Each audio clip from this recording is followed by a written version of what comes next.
Muchas gracias a todos ustedes, particularmente al padre Alejandro y por la invitación que he recibido, que me emociona, y espero que no me juegue una traición esa emoción, porque en realidad, como se dijo, yo soy médico psicoanalista.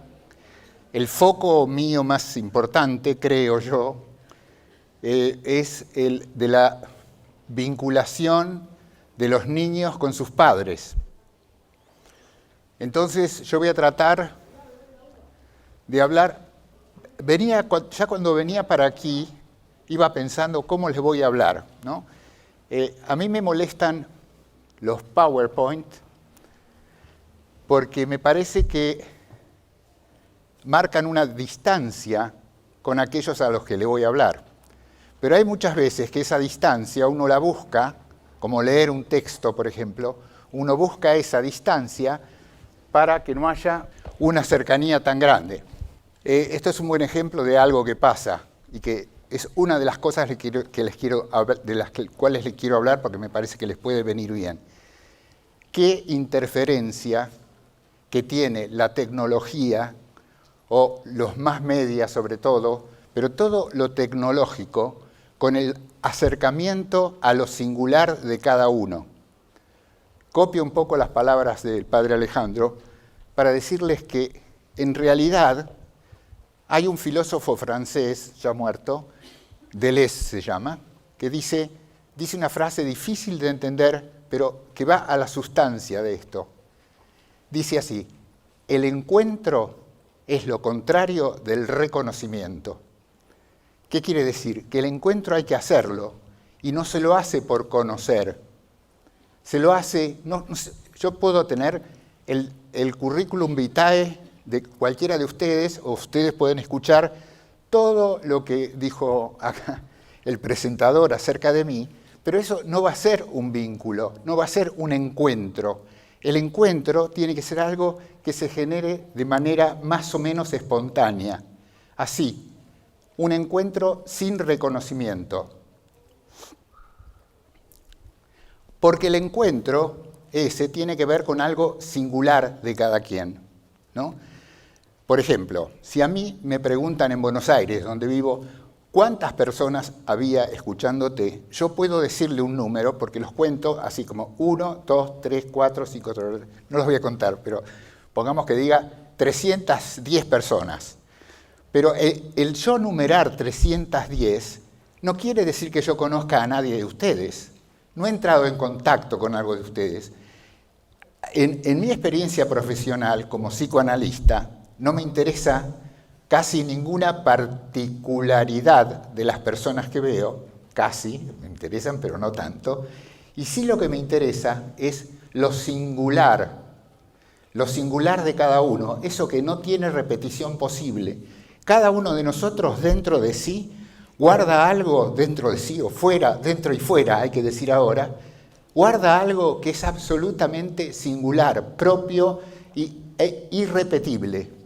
Hay un filósofo alemán que se llamó Walter Benjamin, muy prolífico y bueno, que dijo, uno de sus trabajos principales es qué pasa con el arte en esta época de la reproducción maquinal, ¿no?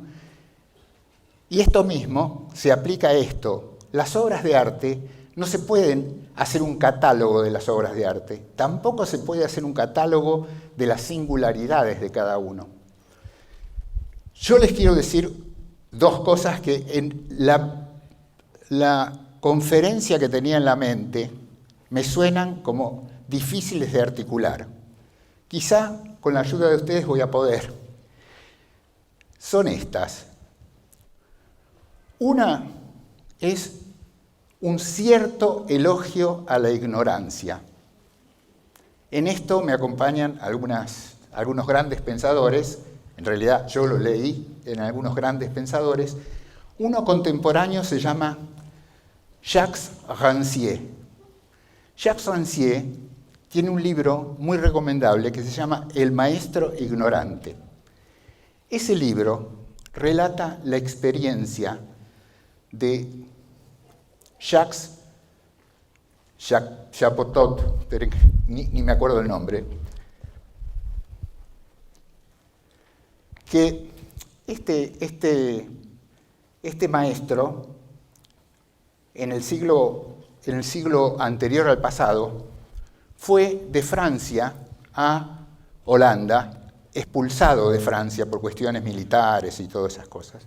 Pero era un docente muy reputado como magnífico. Él no hablaba una palabra de flamenco ni del idioma que hablan en Holanda. Entonces, no se le ocurrió otra cosa y los holandeses a los cuales le iba a enseñar no hablaban una palabra de francés. Entonces, él hizo un experimento porque no tenía otra cosa que hacer. Como yo recién, por ahí estoy haciendo un experimento para hablar con ustedes sin el PowerPoint. Él hizo este experimento, les dio una obra simple que se llama Telémaco. Telémaco era el hijo de Ulises. Hay una historia que escribió un francés 3 siglos antes, que es Telémaco, que lo hizo especialmente para el hijo de Luis XIV, un chiquito. O sea que era una versión muy simple. ¿Qué pasó? Que luego encontró a la gente que había leído este Telémaco. Él tenía un libro que era en francés y en flamenco.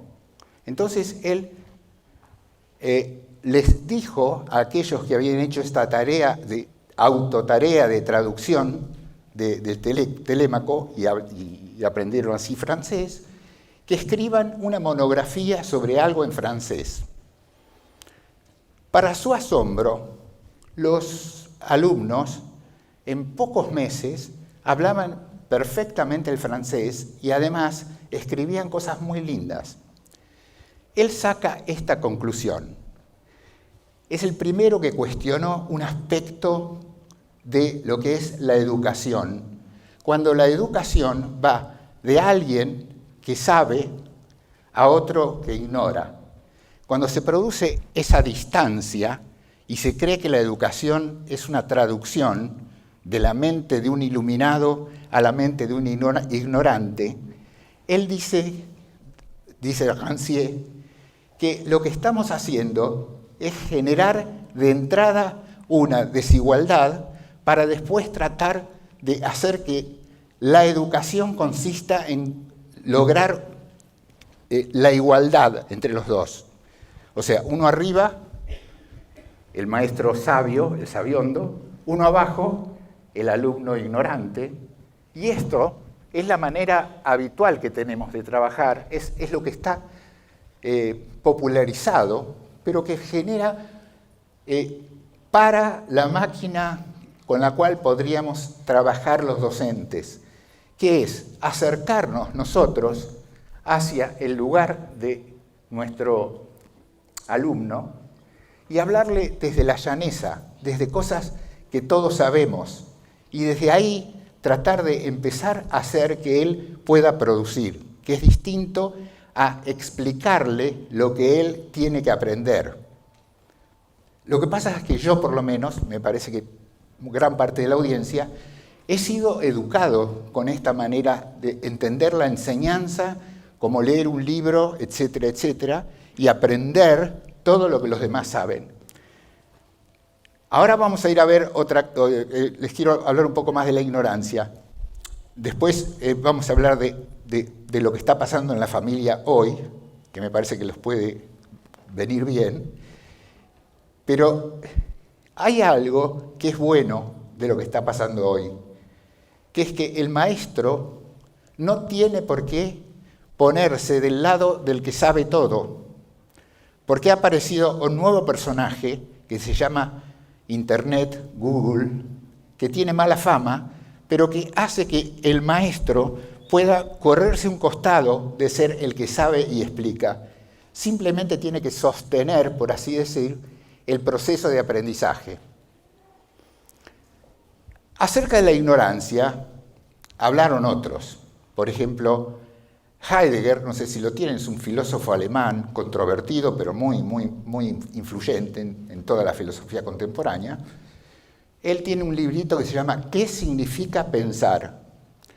Y en ese librito, delicioso librito de Heidegger, dice: maestro es aquel que le enseña a sus alumnos que es él, el maestro, quien tiene que aprender de ellos. Es una inversión. No es que el alumno ignorante tiene que aprender de uno. Eso lo puede hacer cualquier educador estándar, ¿no? Pero el maestro, dice Heidegger, es aquel que enseña que él viene ahí a aprender de ellos.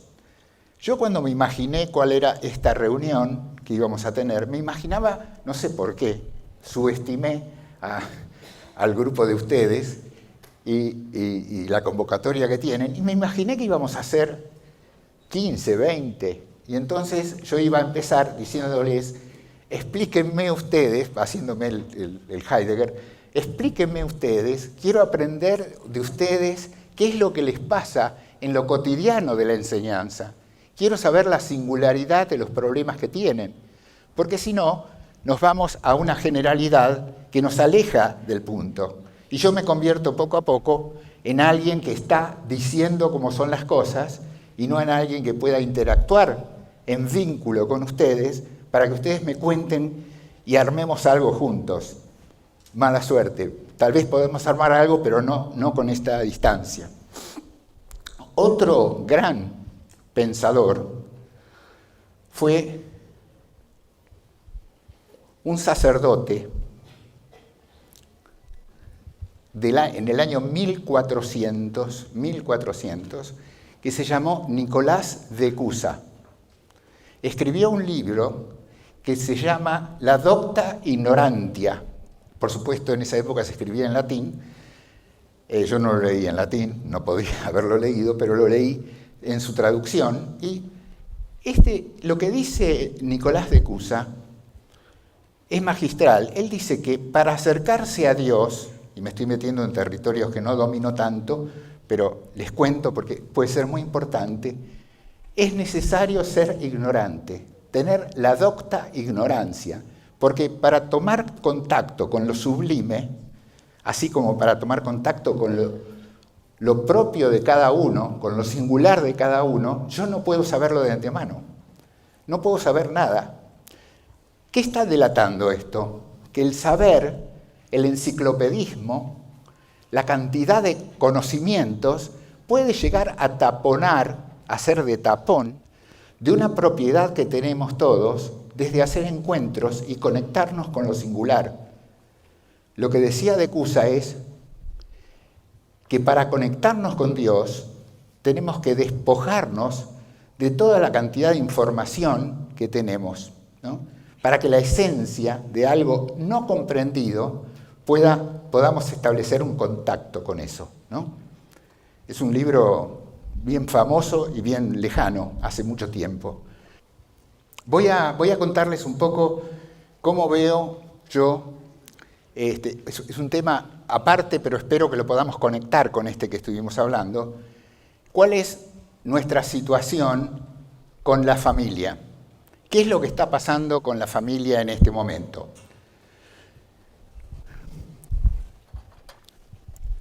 Voy a hacer un dibujito.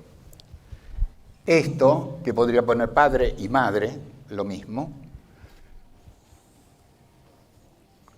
Y esto, que voy a poner, es hija o hijo, ¿sí? Se establece una conexión entre ellos por un vínculo. El vínculo está rodeado de una serie de suposiciones, una serie de creencias que yo he llamado discurso infanto-parental.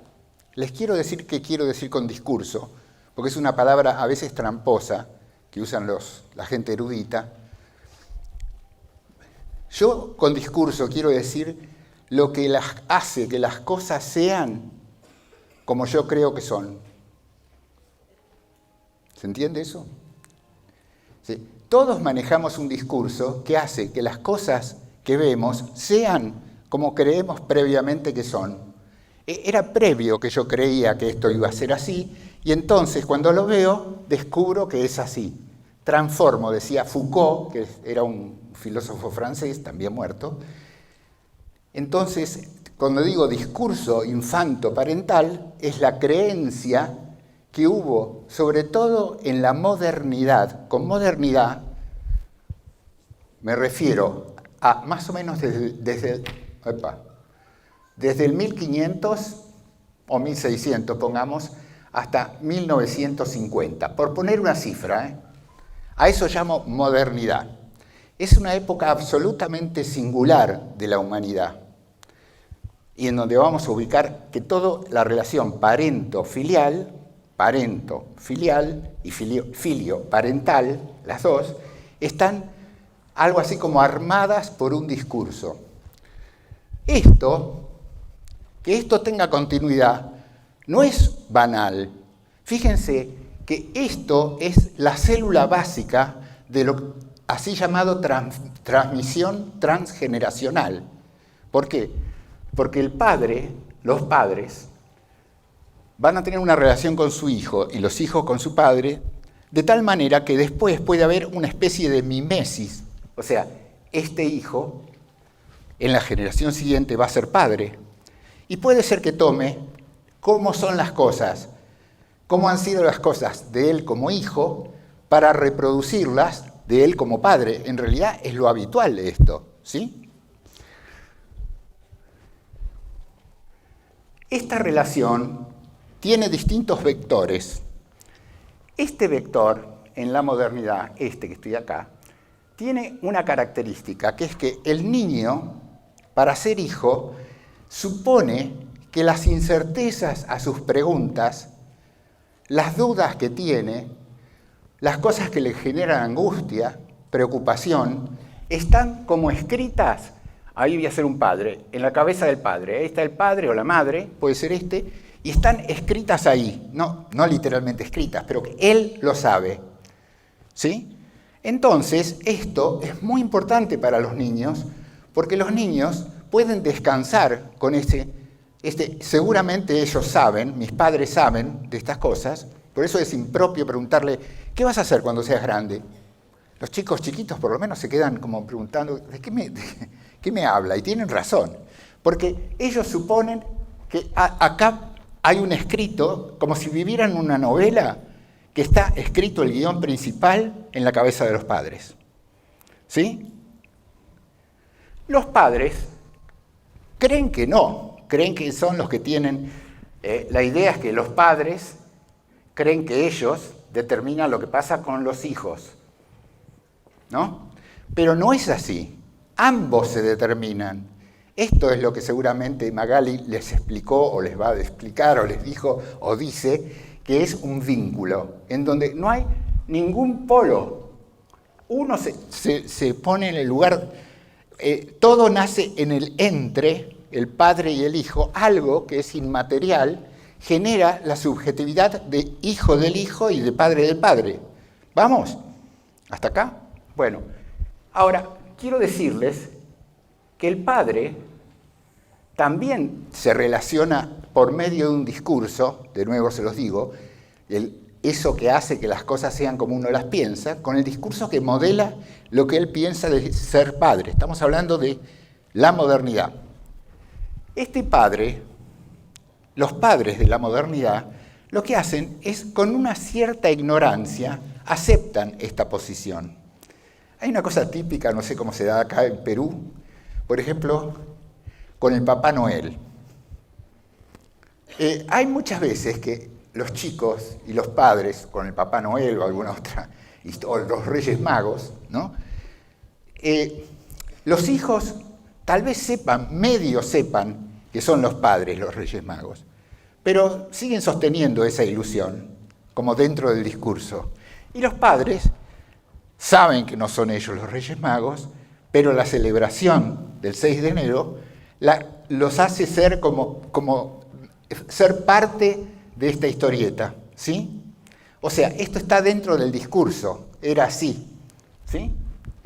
Los psicoanalistas dicen que acá en el medio Hay una cosa que se llama complejo de Edipo, un poco vieja, pero está, ¿no? Un poco vieja para estos días, pero está andando. ¿Por qué? Por una razón muy simple. En la modernidad, los chicos eran criados, fíjese, digo eran, pero siguen siendo, pero eran en ese momento fuertemente criados en una práctica que se llama de encierro, sin críticas, pero de encierro en el ámbito familiar hasta los 5 o 6 años. ¿No? Juanito, el caso clínico de Freud, que no tienen por qué conocer, pero estuvo todo el tiempo encerrado en su casa con su madre. Hay un historial que se llama un historial de un niño de 5 años, que estuvo todo el tiempo encerrado, por así decir, o cuidado, yo puedo decir cuidado o encerrado, con su padre y su madre. Y entonces, por supuesto, ese vínculo generaba cosas que los psicoanalistas llaman complejo de Edipo, porque había un acercamiento simplemente romántico entre la madre y el hijo. ¿Por qué les estoy diciendo esto? Acá pusimos la modernidad. Ahora vamos al vamos a medioevo.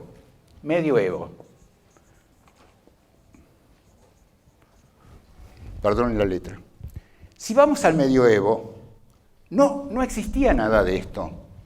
En el medioevo, los chicos no eran concebidos como seres queribles ni no queribles, eran indiferentes, andaban en vecindarios, no había prácticas de encierro en la casa.